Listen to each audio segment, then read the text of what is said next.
Hello and welcome to Frontrunner Motorsport. And I have just watched the Qatari Grand Prix, which is literally just finished. I'm actually doing it straight away for a change.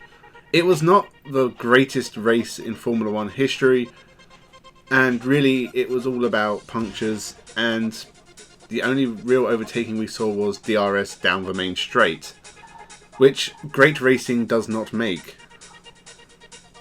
And along with all the protests and activism that was on display, this was sort of a very bittersweet Grand Prix because, this is the Macau Grand Prix weekend and I've been watching that. I'm trying to catch up with all of that that's going on, and I'd rather be watching that than the Formula 1 this weekend, to be honest, because one, Macau is such an exciting track to watch racing on. You don't get a lot of overtaking, but the action is insane every race. And two, I just couldn't really be bothered with all the luggage that comes with Formula 1. All the bickering and interviews with Toto Wolff and Christian Horner as they whine on about this and that, and the protests and penalties and everything that's going on. Hamilton's helmet and how that was stunning and brave and really stuck it to the Qatari government, who I'm sure are reeling from that display. They don't care. It's one of those things. You can do it, and when Vettel did it in Hungary as well, it means something to some people, but not the people running the race. It doesn't really mean anything to the FIA, and the drivers are still getting paid huge amounts of money to be there. So how much of a protest is it really? That helmet, he's not going to get arrested because, the Qatari officials do want a Qatari Grand Prix in 2023. But the FIA are still getting a lot of money out of it, being there. Really, short of boycotting the race, there is no way you can really protest against anything that goes on in other countries. For one, you're trying to insert Western culture on a nation that in 2021 will not embrace it.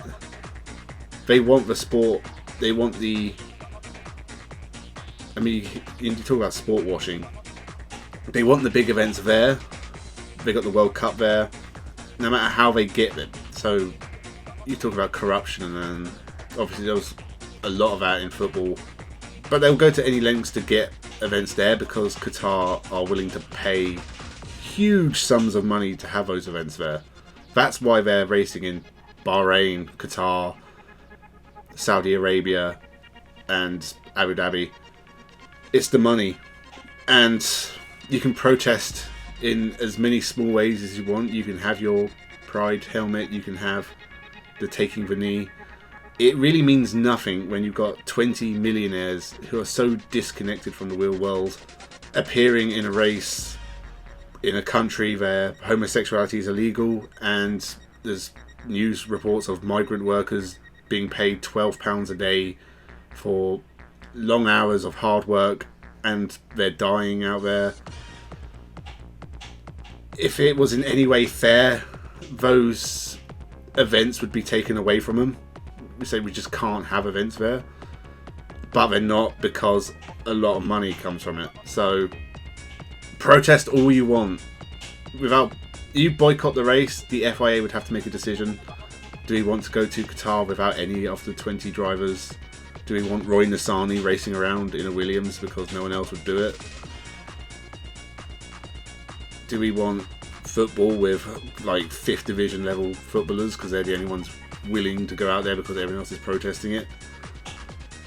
Or do you just want to race there and have the money and to get your protests in as quickly as possible? It's a limited display of activism, is what I'm saying. I don't know if anyone in Qatar will even think about it. It's all very, very meaningless. And again, with all the bickering and I'm so sick of Christian Horner and Toto Wolff. They are ghouls. I really wish they'd keep as far away from the racing as possible. Like children arguing all the time. And I have children, and it can be exhausting. and I don't need Toto Wolff and Christian Horner to do it as well. And I just don't care anymore. And as I said, especially as like Macau's been on this weekend, I haven't watched the Tasman series yet. I haven't watched V8 Supercars. I was kind of more interested in those anyway, despite the fact that this is a interesting title fight. But again, the racing in Qatar was not like top level, and I'm sure it was probably like a 2-star, 3-star race. It wasn't awful, but this was a case of tyres and punctures. But really, Lewis Hamilton and Max Verstappen, so much time over the rest of the field. I think they were Hamilton was 50 seconds ahead of Alonso, because I know Verstappen pitted.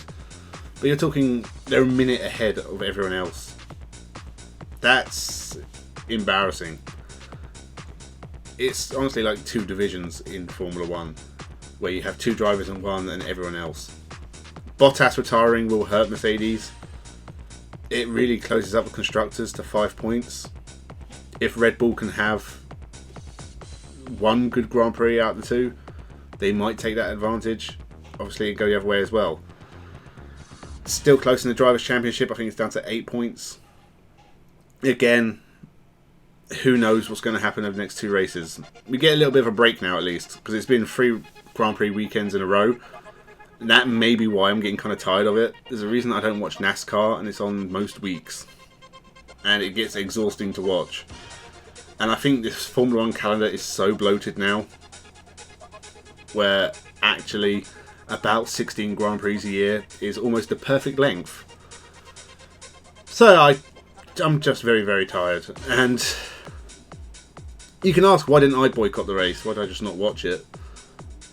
Well, I've never made any grand statements on politics anyway.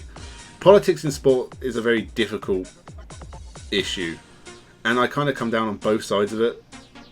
Because I know a lot of people are like, oh, the people who don't want politics in sport, they're ists and they just don't want to hear it. And I don't think that's fair. I think a lot of people, if you're normal and you're working a week, you deal with a lot of stress in your life. It's nice just to watch sport without really having to think about anything. I watch sport to relax, not to have intense political discussions. At the same time, again, you've got huge companies, huge amounts of money. They should have a say in what goes on. And if you really don't like politics in sport, you don't have to listen to it. If you don't like the drivers kneeling, go make a cup of tea. Get a couple of biscuits.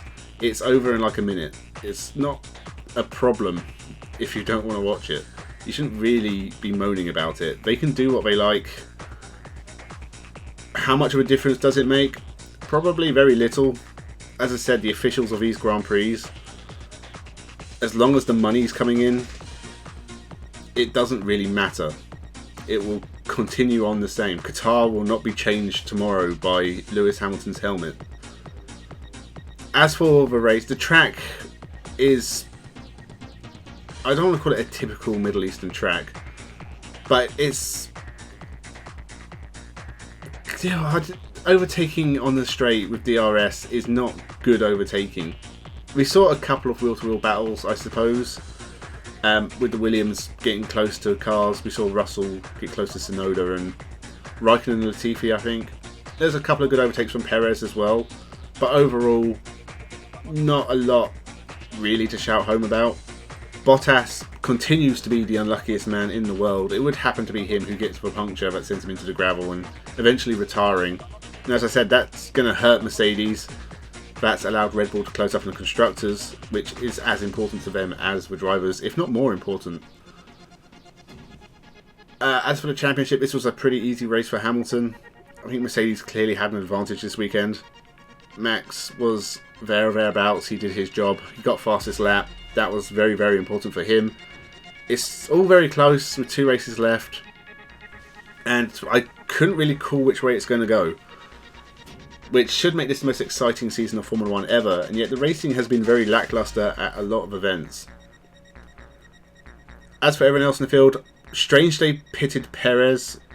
I mean, I know the tyres were a worry, But if they just kept him in third, that's another 3 points he'd have caught up with Valtteri Bottas. I think he's only 13 behind now, though, with Bottas retiring. So even that battle has closed up. And Lando Norris was an unlucky one as well, because he had a puncture and he had to pit. Dropped him behind the Ferraris. Ricciardo not in the points, so this was another good weekend for Ferrari, although they didn't score loads of points and he didn't seem to have a lot of pace at this track, which surprised me. I thought Ferrari, their new engines, they might have had some good performance here, but it was really the Alpines who really impressed this weekend. Alonso on the podium for the first time in years, I think 6 or 7 years. Pretty amazing. And also Esteban Ocon, he managed to get into 6th. It's not been a great season for him except that win, but this helps him. Because I think, as I said, I think if it wasn't for that win, Esteban Ocon would be like 15th or 16th in the championship.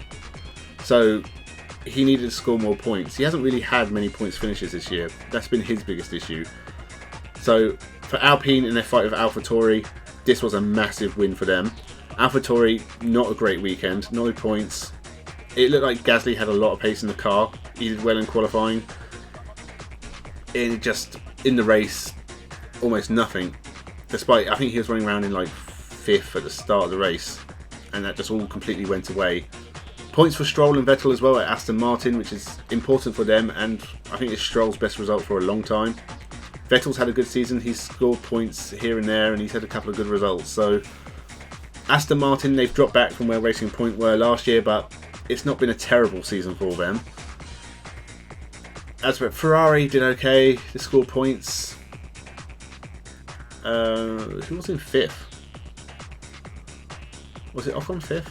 It might have been. I can't really. I've already forgotten the result. It was ages ago. Literally 10 minutes. Williams both got punctures. Not a great race for them. Haas were pretty invisible as always. Alfa Romeo, there's a couple of good overtakes. Raikkonen pulled off a good one. But again, they were pretty anonymous. And now we know that Giovinazzi is definitely leaving at the end of the year and will be replaced by Guan Yu Zhou. As I said in the last video, it was announced and spoiled in China by Alfa Romeo dealerships. Didn't take long for them to announce it afterwards. I don't know if that sped up the process, but we do now know the grid for 2022, which seems surprisingly early that the grid for next year is already formed. And in not a way I would have thought it would have been. Alfa Romeo and Haas, I think they can write these seasons off and, you know, prepare for just complete change next year. Bottas and Guan Yu Zhou at Alfa Romeo. That's a strange lineup, but it's actually probably quite a good one. And I take back what I said. It makes perfect sense to get Bottas now. I think he could be a good mentor for someone like Guan Yu Zhou. He's a good person to learn off, because he is, as much as I rag on him, and he is also very unlucky, he is a very consistent, steady driver, and that's not a bad skill to learn. So I think Guan Yu Zhou, if he pays attention to his teammate, he could learn something. And I think Guan Yu Zhou could be a great racing driver. And obviously China are getting their first ever Formula 1 driver, which is a huge momentous step for China. A nation of billion people, massive companies, and it's taken to now to get a Formula 1 driver on the grid. It's quite surprising. And I really hope Guan Yu Zhou has some success. I am really looking forward to seeing him on the grid. There's a lot of great drivers on the grid at the moment. And, you know, drivers like Lando Norris, Pierre Gasly, Charles Leclerc, Carlos Sainz even. They're the future. George Russell's going to be interesting as well. I think the future of Formula 1 is hopeful. But the regulations as they are now, if it changes and cars can run closer to each other and we have less DRS overtakes, I actually just want to see cars go wheel to wheel. I'm not saying it should be like a touring car race and there should be contact at every corner with 8 cars piling into each other. I'm just saying I want cars to be closer, as I'm sure every Formula 1 fan does. And with that, and all these young stars, it could be that Formula 1 in a few years' time might be really, really exciting. Until we get there, we don't know. And at the moment, it just isn't. It's so flat. Like, and I've said it pretty much every race this year, the championship is intriguing, but the racing is just not exciting enough. Usually, even with the small instance between Verstappen and Hamilton this year, it's usually one of them 10 seconds ahead of the other, and then 50 seconds back to everyone else. And I've bemoaned some of the tracks, and a lot of the tracks are pretty dull. I do miss tracks like Sepang. I miss Melbourne quite a lot. Some of the classic tracks of Formula 1, even as new ones come in and we see what they're like. We have Miami next year, which is going to be weird, and I think a failed experiment, but we'll see how it goes. It'd be nice to see some new names on the grid. I wish they had got new teams for next year. And I know it's difficult in Formula 1, but with the regulations changing, this would have been a good time to do it. Set up some partnerships like Ferrari and Haas had at the start, where Haas were getting a lot of help. It makes their position on the grid more tenable. We saw in 2010 when they bought HRT and Manor and Caterham, what happens when they're not really ready for Formula 1. They fall apart very quickly. Haas coming in was a lot more professional, and I think you could do that again. Alpine, there's no Renault customer teams, so why not encourage them to set one up? Why not bring in some of the big Formula 2 teams? Why not have Prema on the grid with the help of Ferrari? Why not Mercedes they've just closed down HWA Race Labs, but you could take a team like that and give it support from Mercedes. Why not? It just helps. You get some more young names on the grid. You have more cars on the grid. You could do it. And they haven't. We could have got 6 more drivers on the Formula 1 grid. Wouldn't that make it better? Especially if they've got a bit of help from bigger teams that make them at least competitive in the midfield. I think that would make Formula 1 so much more interesting.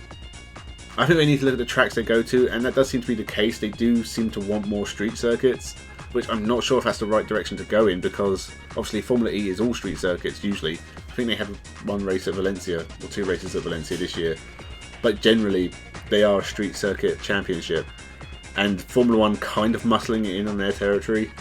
I mean, I don't mind a few street circuits, but in Formula 1, you want the classic tracks as well, and I don't know what direction they're going in with that. Anyway, this video has been insanely long for what I normally do on these, and I'm probably going to cut it down a bit, but if you haven't subscribed, make sure you do. Check back for more videos. Got an interesting touring car driver tournament, so check out those videos and leave a comment on who you think is the greatest touring car driver ever. It's in a battle, so the one released this week was Colin Turkington versus Bernd Schneider. Go watch the video. Leave your thoughts on who the better man was or is. Lots of stuff coming on this channel in the future, and I've got some big projects that I want to start pretty soon, so you're going to start seeing some probably longer videos at least. So make sure you subscribe for that. Leave your thoughts, leave your comments, tell me what you thought of this Grand Prix, what you think of the championship. Leave a like, tell your friends. Thank you for watching, and have a good one.